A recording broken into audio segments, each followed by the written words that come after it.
ولقد جاءكم موسى بالبينات ثم اتخذتم العجل من بعده وأنتم ظالمون وإذ أخذنا ميثاقكم ورفعنا فوقكم الطور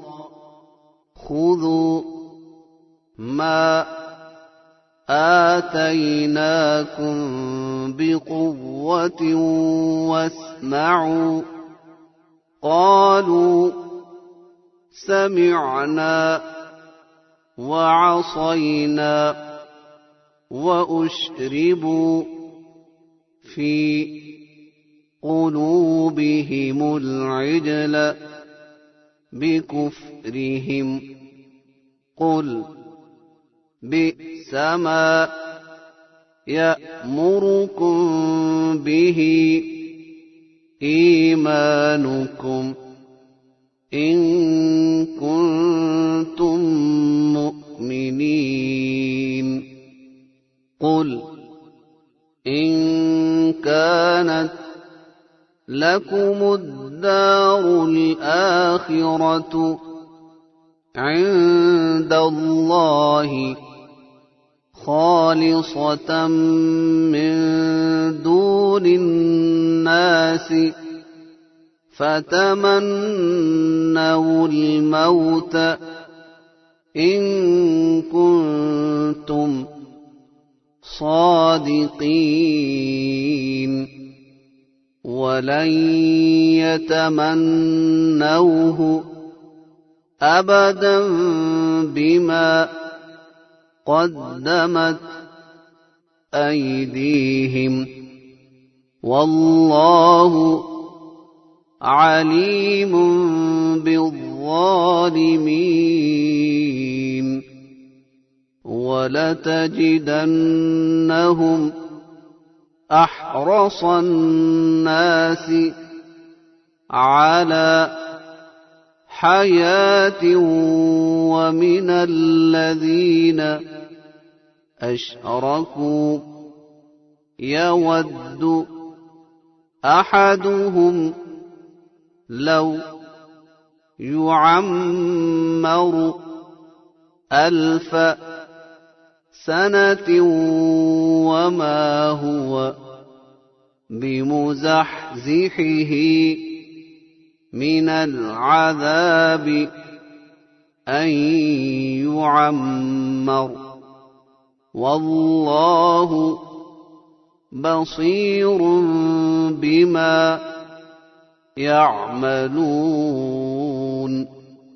قل من كان عدوا لجبريل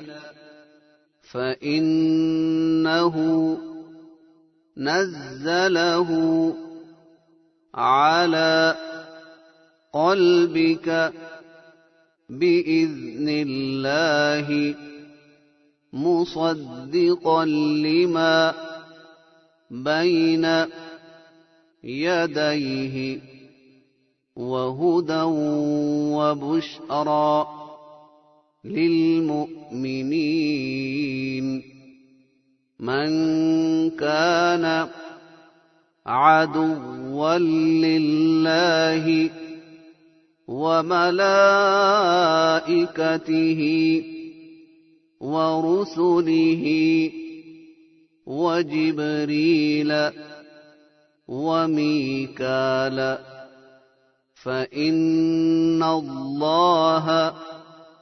عدو للكافرين ولقد أنزلنا إليك آيات بينات وما يكفر بها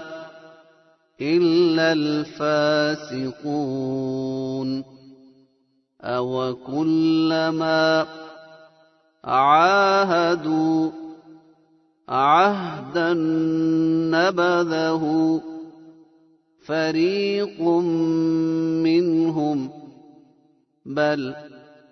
أكثرهم لا يؤمنون ولما جاءهم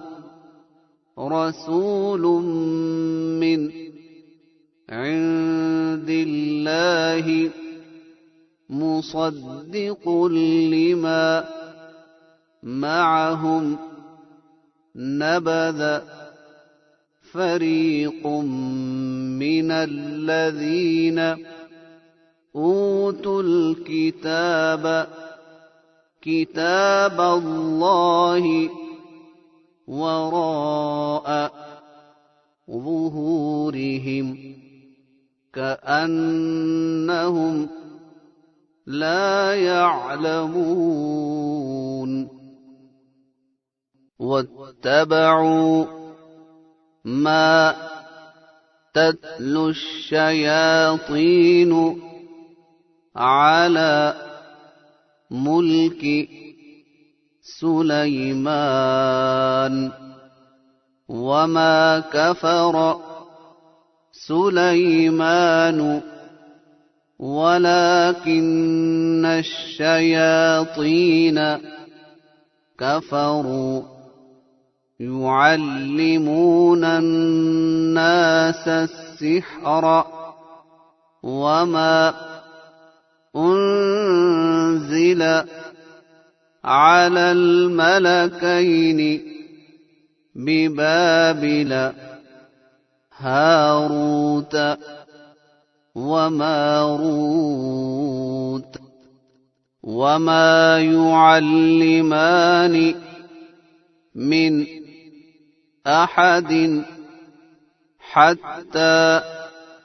يقولا إنما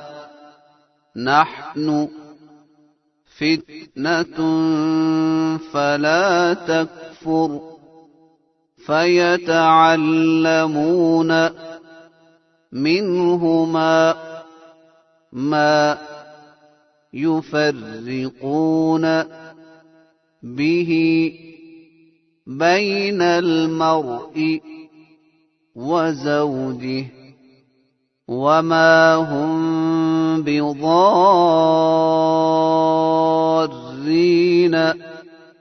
به من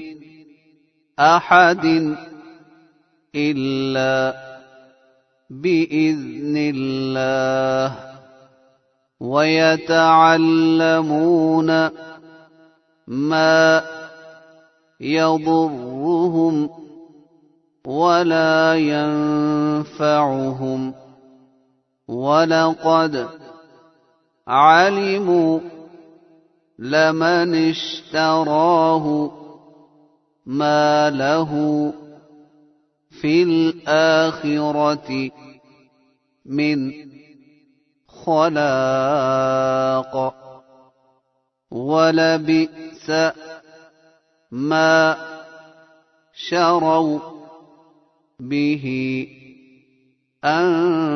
أنفسهم لو كانوا يعلمون ولو أنهم آمنوا واتقوا لمثوبة من عند الله خير لو كانوا يعلمون.